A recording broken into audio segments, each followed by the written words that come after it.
বন্ধুরা, সামনেই চলে এসেছে হনুমান জয়ন্তী। হনুমান জয়ন্তী পুজো কবে, কিভাবে করতে হয় সমস্তটাই জানাবো এই ভিডিওটির মাধ্যমে। নমস্কার বন্ধুরা, রাখি অফিসিয়াল চ্যানেলে আপনাদের সকলকে জানাই অনেক অনেক স্বাগত।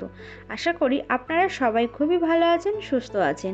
চ্যানেলে নতুন দর্শক হয়ে থাকলে অবশ্যই চ্যানেলটিকে সাবস্ক্রাইব করে পাশে থাকবেন। এইবার বলি, এই বছর হনুমান জয়ন্তী পড়ছে ইংরাজি 23শে এপ্রিল 2024 সালে, বাংলার 10ই বৈশাখ 1431 মঙ্গলবার।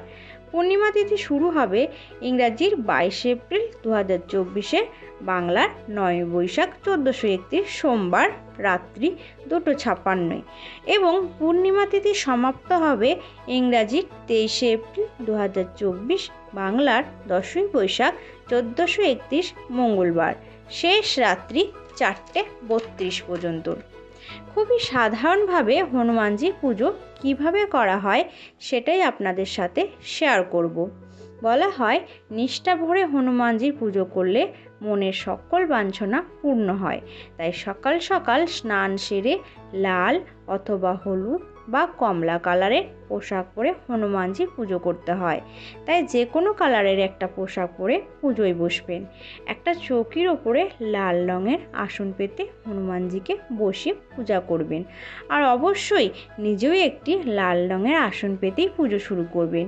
হনুমান পুজোতে যৎসামান্যই উপকরণ লাগে।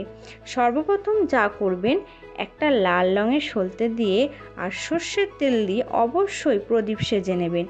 এছাড়াও চামেলি তেলের প্রদীপও হনুমানজির সামনে জ্বালা হয়, যার কারণে আমাদের সমস্ত গ্রহের দোষ কেটে যায়। একটা গুগলের ধূপও জ্বালিয়ে নেবেন। বলা হয় যে হনুমানজি নাকি গুগলের ধূপে অত্যন্তই প্রসন্ন হন।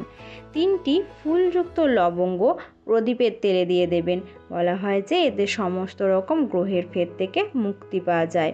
এবার হাত জোড় করে বলবেন, নম অপবিত্র পবিত্র বা সর্বাবসাং গত বিদাং যৎসরেত কুণ্ডলিকাক্ষ সবাচ্য অভ্যন্তর সূচি নম সূচি নম সূচি নম সূচি। এবার ঠাকুরকে স্নান করিয়ে নেবেন। আর যাদের মাটির মূর্তি, তারা এক কাজ করবেন, একটা পরিষ্কার রুমালে একটু গঙ্গা জল ভিজিয়ে নিয়ে একটু গোলাপ জল দিয়ে মূর্তিটিকে সুন্দর করে মুছিয়ে নেবেন। আর বলা হয় যে হনুমান জয়ন্তীর দিন নাকি হনুমানজির জন্ম, তাই পারলে ওনার জন্য একটু নতুন পোশাক আনিয়ে নেবেন এবং ওনাকে সেটা পরিয়ে দেবেন। এবার লাল চন্দনের তিলক পরিয়ে দেবেন এবং একটি পইতে দিয়ে দেবেন। আর একটা কমলা রঙের সিঁদুরকে ঘিয়ে মিশিয়ে নিয়ে হনুমানজির কপালে পরিয়ে নেবেন। এবার সুন্দর করে ফুলের মালা পরিয়ে দেবেন আর অশ্বত্থ গাছের পাতার মালা করে তাতে জয় শ্রীরাম লিখে পরিয়ে দেবেন।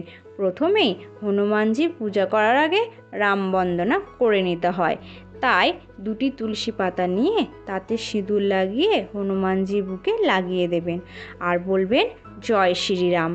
এবার হাত জোড় করে রাম বন্দনা করে নেবেন। এবার কিছু ফুল আর তুলসী পাতা দিয়ে শ্রীরামের প্রণাম মন্ত্র বলে হনুমানজির চরণে নিবেদন করবেন। একটু আতপ চাল নিয়ে মস্তকে দিয়ে দেবেন আর তুলসীর কিছু পাতা নিয়ে লাল চন্দনে ডুবিয়ে হনুমানজিকে নিবেদন করবেন।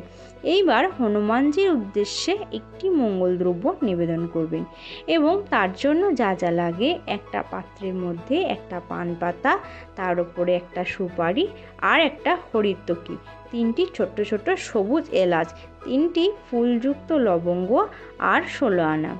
এরপর একটা পাত্রে কলা, গুড়, ছোলা সাজিয়ে নৈবেদ্য করে হনুমানজির সামনে নিবেদন করতে হবে। আর অবশ্যই লাড্ডু দেবেন, কারণ লাড্ডু ওনার খুবই প্রিয়।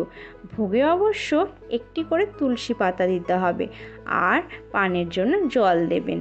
জবা ফুল অর্পণ করবে, কারণ জবা ফুল ওনার খুবই প্রিয়। এবার ওনার মন দিয়ে আরতি করে নেবেন। এইবার এই দিনে হনুমান চালিসা পাঠ করে নেবেন। হনুমানের অষ্টোত্তর শতনাম পাঠ করতে হবে। আর যদি কেউ ভালো ফল পেতে চান, তাহলে এক আসনে 11 বার হনুমানজির চালিসা পাঠ করা অত্যন্ত শুভ মনে হয়। এইভাবে হনুমানজির পূজা করবেন। বন্ধুরা, এই ভিডিওটি এখানেই শেষ করছি। ভালো থাকবেন, সুস্থ থাকবেন।